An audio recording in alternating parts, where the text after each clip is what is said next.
Morning, everyone. I'm so glad we could be here together for our PLC. Today's PLC is part 3 of our four-part series in looking at the essential components of literacy and how they fit into our literacy block. So today's session is called Are We There Yet? Taking a critical look at your literacy teaching time. And we're going to start with a culture building activity, as I always like to start with one. So we're going to watch a video, and then we're going to each take a moment to discuss what is something you do to build a positive climate in your classroom. Thank you all for sharing your wonderful ideas for how you build culture and climate in your classroom. It's so important to have a positive culture and climate in our classroom. We know that students learn best when they feel safe and secure in our classrooms. So now on to our meeting goal. So in the past 2 weeks, we have been deepening our literacy content knowledge by looking at the 5 components of essential components of reading instruction. And we're going to shift today for today's PLC and the next PLC to deepen our literacy teaching pedagogy by analyzing our current literacy teaching blocks. So that's our goal for today. And our meeting objectives are to evaluate your current literacy block to determine the time that is spent on each of the 5 essential components of reading instruction, and to identify which of the essential components of reading instruction might be lacking from your literacy block. And we're going to talk about some adjustments that you can make. And we're going to arrive there by through this agenda. So we've done our culture building activity. We've just talked about our meeting goal. We're going to reflect on action steps from our last meeting. Then you and your colleagues are going to do a case study activity with the case studies we've been working on for the past 2 weeks. And then you're going to analyze your data and then compare that data with what you're doing in your current literacy block. And then we'll set some action steps for our next meeting and wrap up. So we have a lot to do today. We have a jam-packed meeting, but it's going to be really valuable for you today. So our action steps from our last PLC were to identify struggling readers in your class, to administer assessments to those students, although, you know, we had said those students, but you were going to really administer literacy assessments to all of your students. And then to record the data in your binder. So you are going to, you should have all of that data with you today. So now you are going to, in your grade level group, we're going to break off into groups, 1 per table. You are going to analyze the case study that you have been working on for the past 2 weeks. So this is our 3rd week with the data. So in the first 2 weeks, you were looking at your case study and you were identifying which of the essential components were mentioned in the student's case. And now you're going to take it and you are going to identify where in your literacy block the component that the reader is struggling, where you teach that component. So if the student is struggling with phonics, then you would determine that that is taught in your phonics part of your literacy block. So you're going to look through your case study. You're going to look in the areas that they're struggling and where in the literacy block that component is taught. So I'm going to give you and your group about 6 or 8 minutes to talk about this, and then we will regather.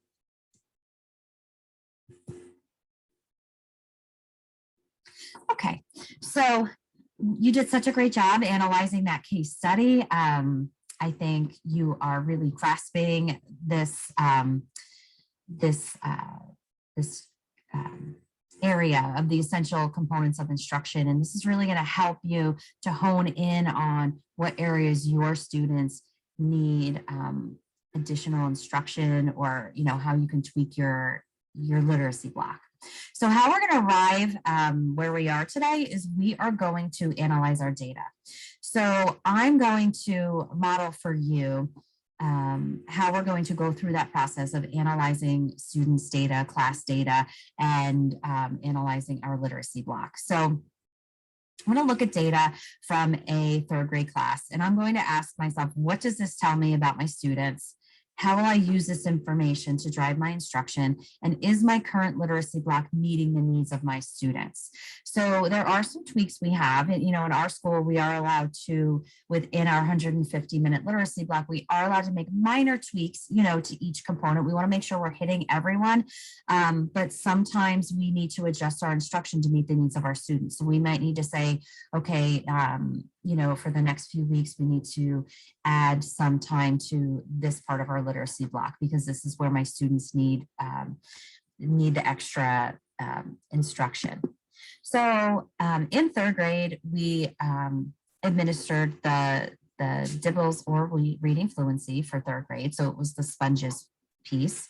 And we also administered the elementary spelling inventory. So we've administered those, we've analyzed, our class, we've done our composites, and here's what we have. So in my class, I'm looking at my class summary sheet, and the top is the oral reading fluency. And I can see that 12 of my students have met the benchmark for the fall.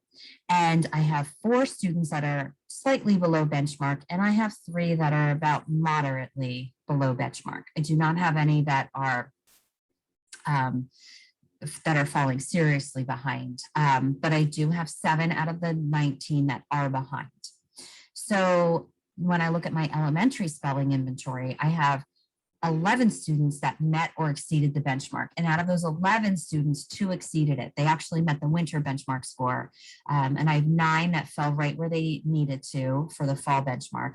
And then I have 8 students that fell below the benchmark. So I have 4 that fell just below the benchmark, 2 that are below that. And then I have 1 in a more moderate deficit, and then another one that's in a more severe deficit. So out of those 19 students, I have 8 students that fell below. So what does this tell me?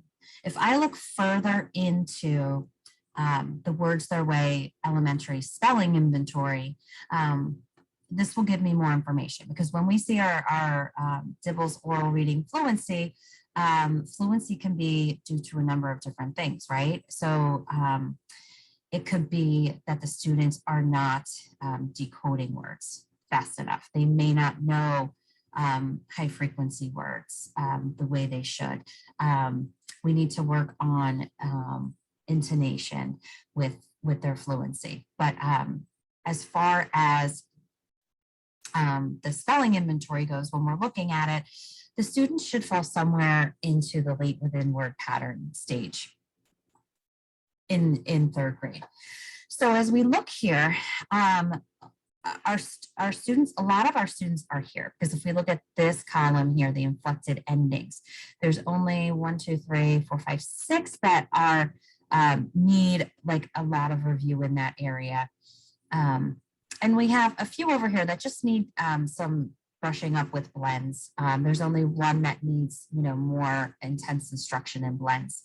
But when we look over here, we have quite a few students that need review in other vowel patterns. So we have our common long vowels right here that our students did well in, but the other vowels are like R control vowels, diphthongs, things like that. So this spelling composite tells me that we need to go back and really review other vowel patterns.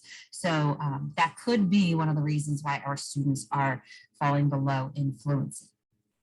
So these highlights to the right are not so concerning, because the students developmentally aren't there yet. So we're just looking really in this section here.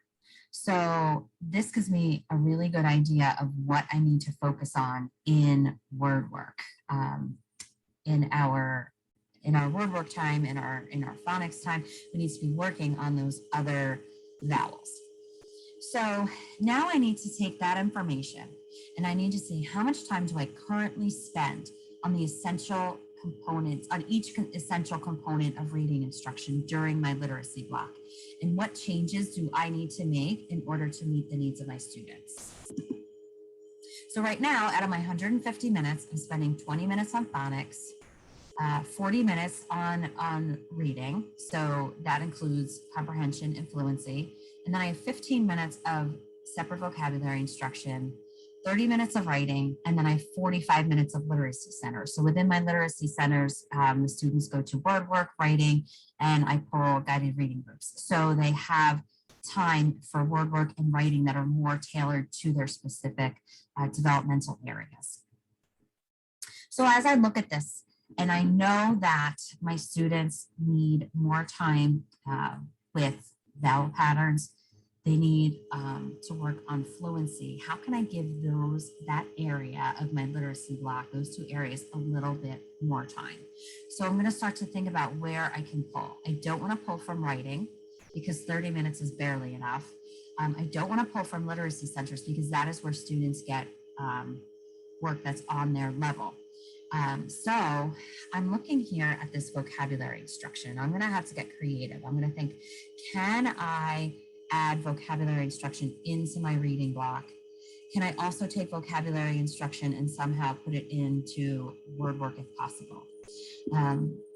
In order to devote more time to phonics, because again, this may not be for the rest of the year. It might just be to move these students further along, to really give explicit phonics instruction where they need it. Because when we looked at our class composite, the majority of the class needed a review in that. So when we were looking at the other areas, and there was only maybe 1 or 2 students that needed a review in a certain part of spelling development, that can be done in their word work center. They can do that individually. But when we see the majority of the class needs something, we need to really focus on it as a class. So I'm going to try to add some more time to my phonics block. So I'm going to see if I can take from my vocabulary block that 15 minutes and split it up. I'm going to give 10 minutes to phonics, and I'm going to add 5 minutes to the reading block and add the vocabulary to that reading block. And I'm going to try it. I'm going to see how it goes. I'm going to note it for a week or two. I'm going to note successes I have. I'm going to note challenges I have. And then this is something to revisit. And then in a few weeks, we can see if the students are showing growth in that area of other vowel patterns. And we're going to also see if they're showing improvement in fluency. And then we will take it from there. If it's successful, we know that it worked. If it's not successful, then we'll revisit this again. So that is my thought process in analyzing my data. So now it's going to be your turn. So you are going to look at the data from your class, determine which components of reading instruction your student or students are struggling in, and when that component is taught in your literacy block. And I have a Jamboard that while you are working, if you come to have any challenges or feel you need suggestions in an area, I've made a Jamboard. So for example, there's a page for each area of literacy in reading instruction here.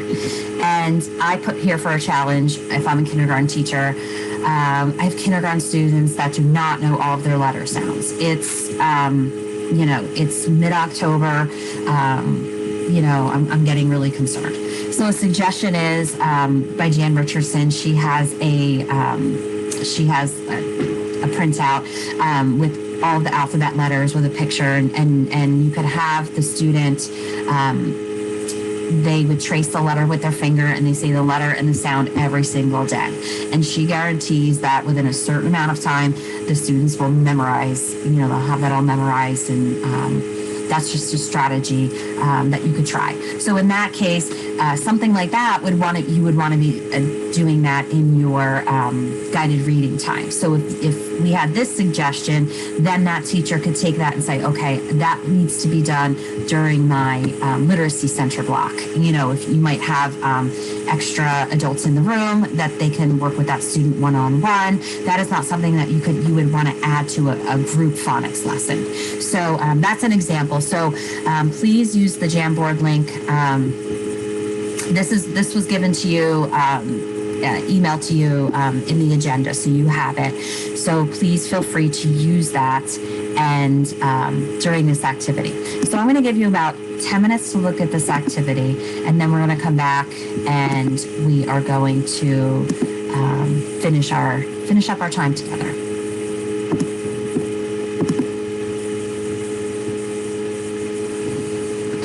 Okay, so now you've had time to analyze your data.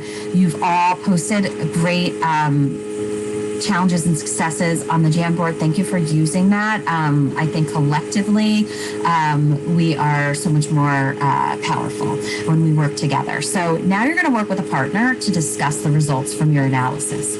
You're going to talk about what you learned about your students, how you're going to use this information, and what changes you think you're going to make to your literacy block.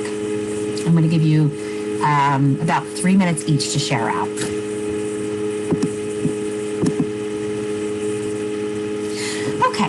So we've gotten a lot done in this PLC, and I really appreciate you staying present this whole time and really digging into your data and really thinking openly about making some changes to your literacy block, because it's all about the students, right? And moving the students, along in their literacy development. So what I want you to do, an action step, is to try one or more changes to your literacy block in the next week. And then I want you to keep track of any successes and challenges you encounter. Remember, we want progress over perfection, right? We're trying to make progress, and this might be trial and error for some of you. For some of you, your changes might work. For some, they might not work. So we will talk about that, and we'll talk to you about that in our coaching sessions as well. So I want you to be prepared to share your experience and findings at the next PLC, whether they were successful or whether you found challenges. We are all learning and growing together. So I'm really excited to meet with you in our individual coaching sessions over the next week or two. And you know where to contact me if you have any questions that arise in between our PLCs or our coaching sessions. So have a great day.